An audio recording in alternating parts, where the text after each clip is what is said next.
welcome to Houston. For those who have come from outside Houston, and it's good to be here, I would like to introduce my wife. My wife Carol is with me today.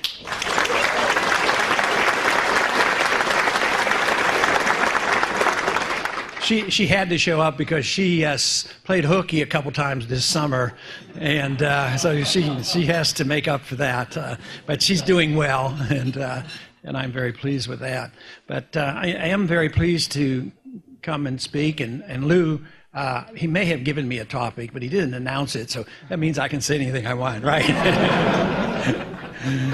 Well, I do have some good news though, and the good news is this: that it is very clear that when governments and government officials act, outside the law, it's an encouragement for individuals to act outside the law.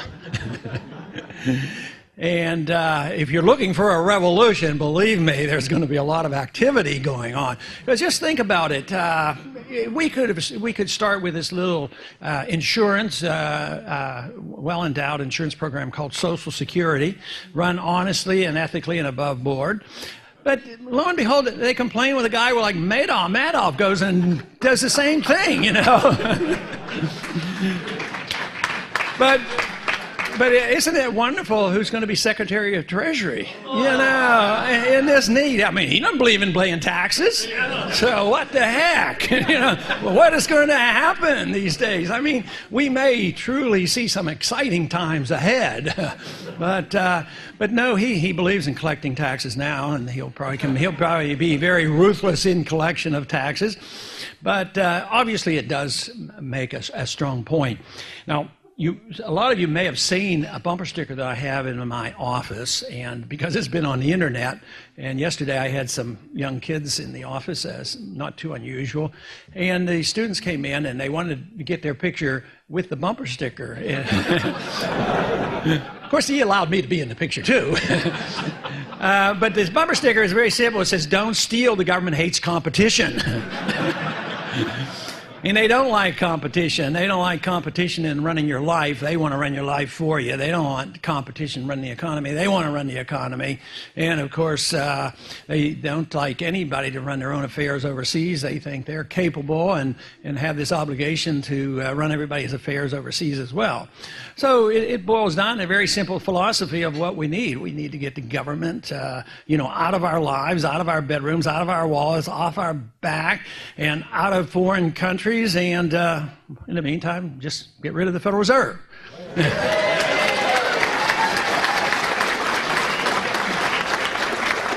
Over the many years of speaking out against the Federal Reserve and sound money, it had to be a unique crowd. Those conspiracy nuts and these people to bring up the subject. Yes, we should get out of the UN, and yes, we should get rid of the Federal Reserve. And in that special crowd, you would get these cheers, but something has happened. Something dramatic has happened, and it's happening on the campuses of this country. And some people give me credit. I don't take the credit. I give credit to the academicians, the many people who you've heard speak here, and groups like the Mises Institute who have changed attitudes. And it isn't just a few anymore. It isn't just a unique crowd that believes in the conspiracy. I mean, it's so dangerous now that it has infiltrated college campuses. I mean, I couldn't have possibly influenced these college kids. I mean, one person can't do that. So some of these ideas have infiltrated, and it's getting to be very serious. Because you all know the story about what happened at the University of Michigan. I mean, that was startling. It scared me. Because here I am. It was after the debates over in Detroit. We went over to Ann Arbor, and I got there a little late, and there was a little bit of agitation and frustration, but it was dark. And but there was a large crowd there. I couldn't see the crowd very well. It was that dark. But they said there were a lot of young people there. So I went on and gave my talk and alluded to the monetary system and the Federal Reserve. And all of a sudden, a bunch of them started burning Federal Reserve notes. And then they started chanting, "End the Fed, end the Fed." I mean, where did this all come from? So that So I'm on the receiving of that information and that message. They were telling me to end the Fed. So I said, well, that does sound like a good idea. So we have promptly introduced once again the bill to end the Fed. So.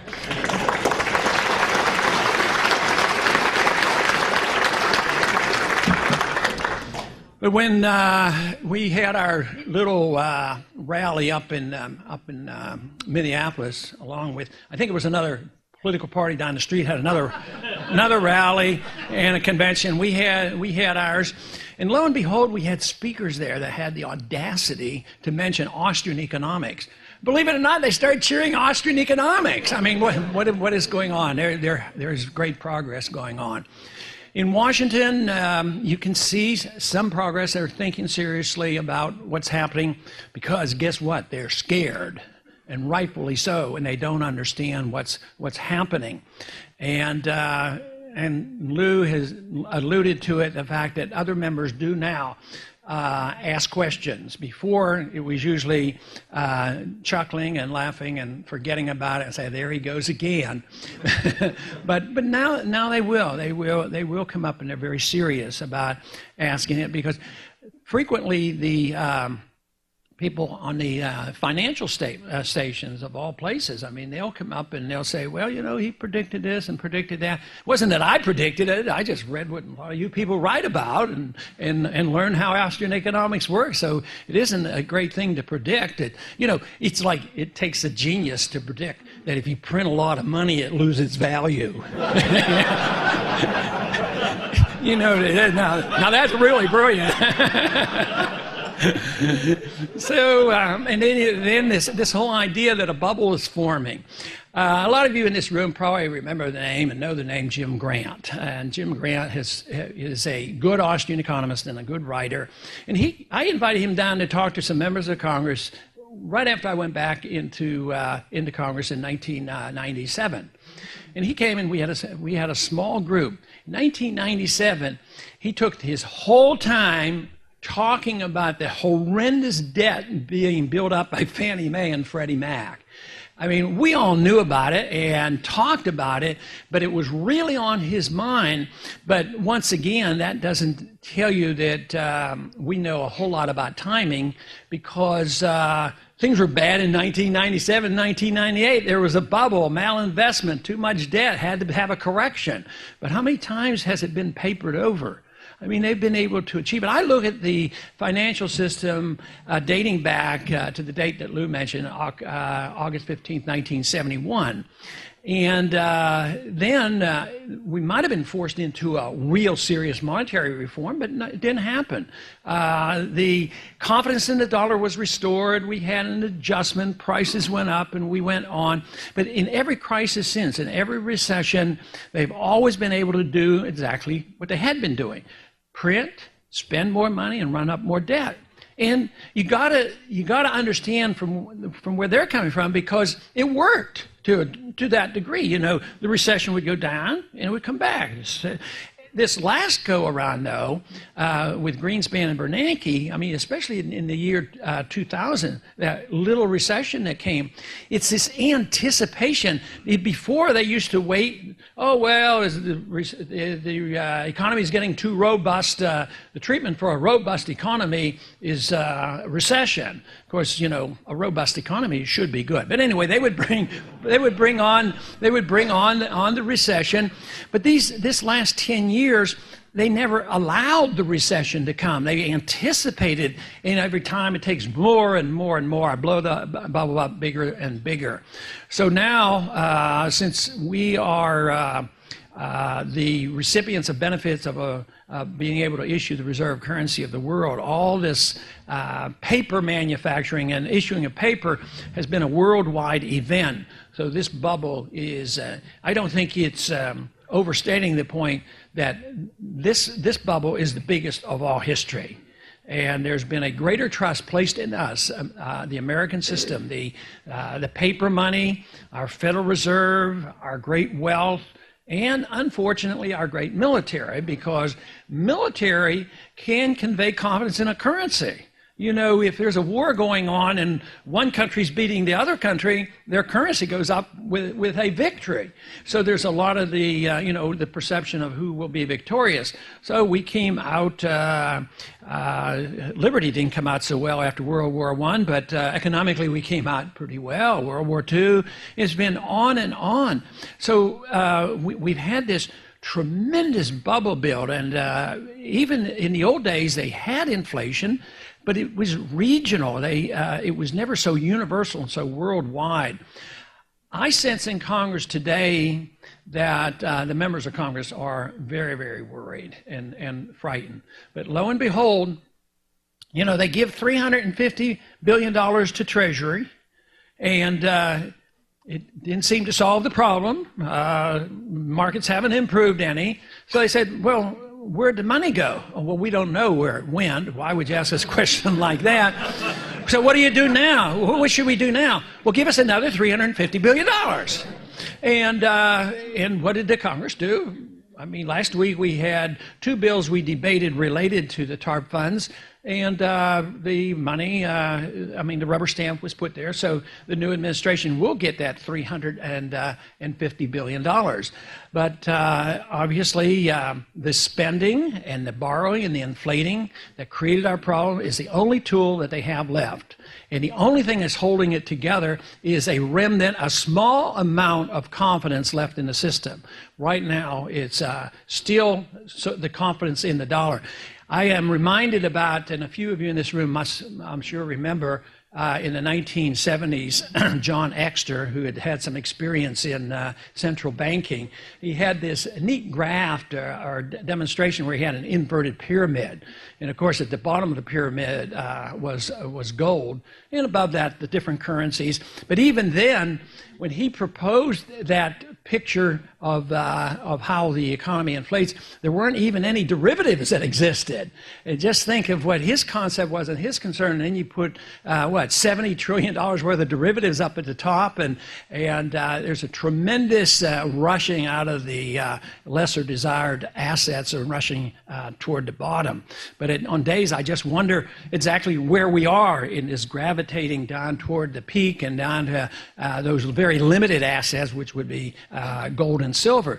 But right above that still is the dollar. Right, the dollar and treasury bills. I mean, people, they don't know where to go. They don't understand it very well. So they have billions of dollars. You can't go and get a CD. You got to buy treasury bills, and you know they're not hard to make. We can create those. We can create those out of thin air, you know, rather easily. And you know, down at the bottom, though, we would have several of the currencies that people still cling to. The yen isn't all that bad. The euro is holding its own. But I think the British pound isn't doing too well and may not hold us. So they'll be whittled away. They'll be whittled away. But in the meantime, the concept of central banking has not vanished. Yes, we have these growing number of kids on the campuses, and a lot of people like you out there studying have understood this for years. But there's still a lot of people who believe very strongly in central banking. So as our movement grows and makes an effort to get rid of the concept of central banking and the Federal Reserve, we also have the group that have had the greatest deal of influence on our government, those who tend to have control over the Republican Party and the Democrat Party. You know, it seems like Goldman Sachs has an influence on government, whether they're Republicans or Democrats.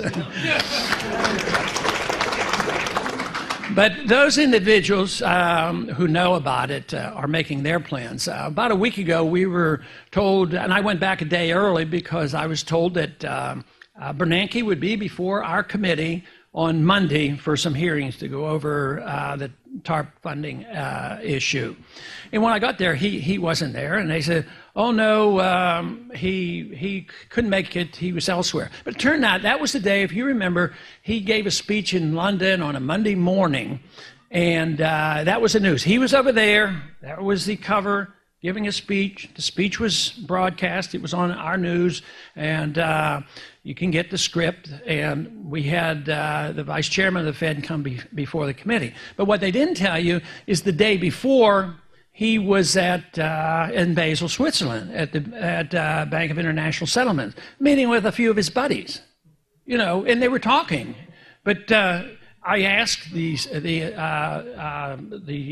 assistant Tubernacki whether or not we could have those minutes, but he said, "No, you're not allowed." No, he didn't say that, but. And I closed my statement by saying, yes, I'm not allowed to have those because under the law, he doesn't have to tell us a thing. We complain about $700 billion and the Treasury blowing 700 and we can't make them listen to us.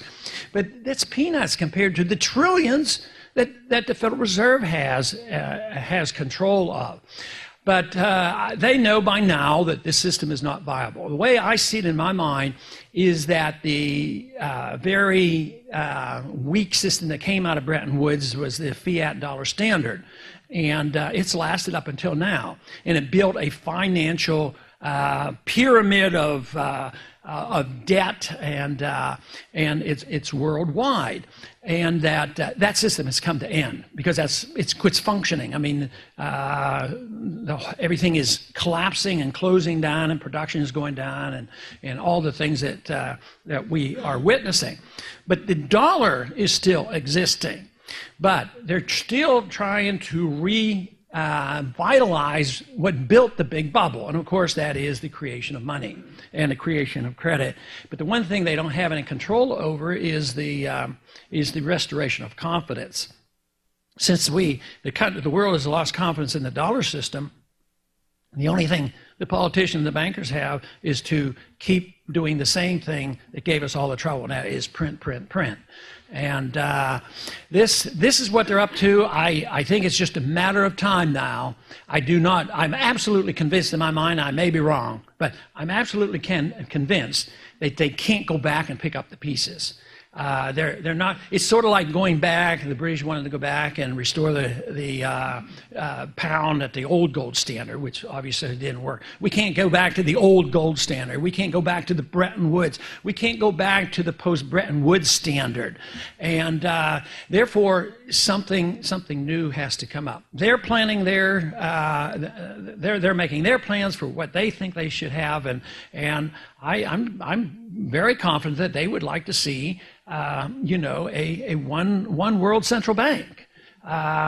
The dollar hasn't done the trick. We were entrusted to run the system, but now they will have to take it away from us and take it away from the dollar, which means if they get away with it, they might be able to keep things going or get things started again, but I don't think we're going to be in charge. I think that we are destined to be a much poorer nation. That is what the handwriting on the wall. Of course, the world is going to be poorer too, and the question is whether they can devise a system. So time is short, and the arguments are very, very important, and I think we're making great progress. But the battle is going to be on the campuses. Just hopefully we have enough time to stimulate enough young minds that they can get in the right positions to give the right answers. This is one place where I've been tremendously encouraged on the campuses. During the campaign, and there's a youth group, the Young Americans for Liberty has been a outgrowth of what we're doing, and I'm helping to the best of my ability to have them get organized.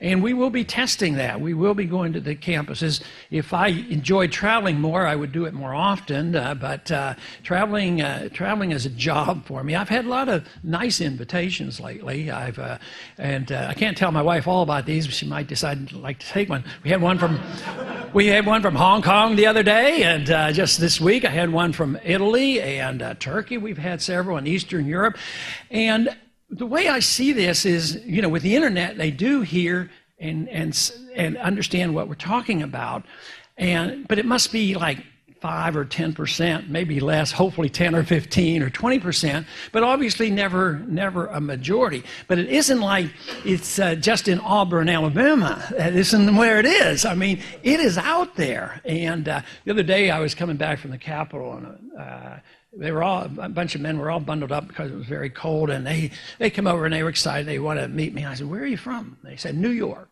And I says, "What part of New York?" They were from upstate. And I said, "Aha, you're from the part of New York nobody ever hears about." And I said, "I know that you're out there, and I understand," because they were enthusiastic, and yet they're still in the minority, you know. But once again, we have been reminded very many times that the numbers, and I remember Leonard Reed saying this so often, it's not a numbers game. It's not a numbers game. You don't say, when are we going to get 51%? Well, we just need influential people, and that is what's happening, and that's why the Mises Institute deserves support, because they are changing the numbers. I mean, all the people that have been helped to get their degrees and get teachers in the right places, that's where the future is. And right now, it hasn't had a reflection in Washington, but it's starting to. It's starting to have a reflection. They're starting to ask about Austrian economics, and they're asking the right question. And believe me, you can't have any influence until they start asking the questions. They're asking the right questions. They're worried and they're concerned. They know this isn't working, and I am encouraged in that sense. But in the other sense, though, I am very concerned, because it can get pretty rough. And my main goal is, of course, I want to live in a prosperous manner, peacefully, and have as much enjoyment as possible. But it isn't the prosperity that motivates me. I do know that if prosperity is my goal, the freer society is, the better it is for us. I understand that. But my biggest concern, of course, when I see what's happening, is a threat to our personal liberty. And I have always argued, I would argue the case for liberty, because for me it's a moral issue, it's not a pragmatic issue. I would argue the case for liberty because I just want to be left alone. That's what I want to be.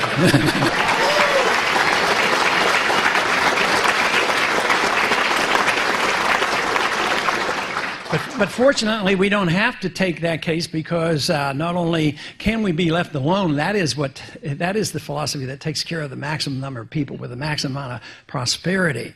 But today we live in an age where I think it's really coming down to the wire. I mean, if we'd have had this climax of dissolving of the system as we're having today around the world in 1971, we would have been in a lot worse shape, believe me. I just think we're in so much better shape now to argue our case. We have better methods of transmitting our information. I mean, we make fun and laugh sometimes at radio talk shows, but we've made a lot of use out of radio talk shows. But with the internet and the communications that we have now are just fantastic. I mean, the fact that somebody in Italy might want Ron Paul to come over there, that's pretty weird, you know. but this communication thing is fantastic. So there's every reason to be encouraged. I don't think we have to worry about the philosophy. I believe that, probably in this room we can agree on 99% of the things, because, you don't have to be real smart to tell other people how to live. You just have to be smart enough to lay off and leave them alone. I thought, probably the most significant statement I made that undermined the presidential campaign in this day and age, was telling people, well, I would be president. I would serve as president. I want to be president. I said, but not because I want, for what I want to do. Because I don't want to run your life. I don't want to run the economy, and I don't want to police the world. I don't know what you want to do with your life. I don't know how to dictate to the economy, and I certainly don't want to be involved overseas. But you can turn that around and say, not what you don't want to do. What do you want to do? Well, you want to preserve liberty. You want to preserve the greatness of this country, and in the meantime, we will protect the prosperity of this country. But if we concentrate on that ideal of liberty, I believe that we can find all our answers. Thank you very much.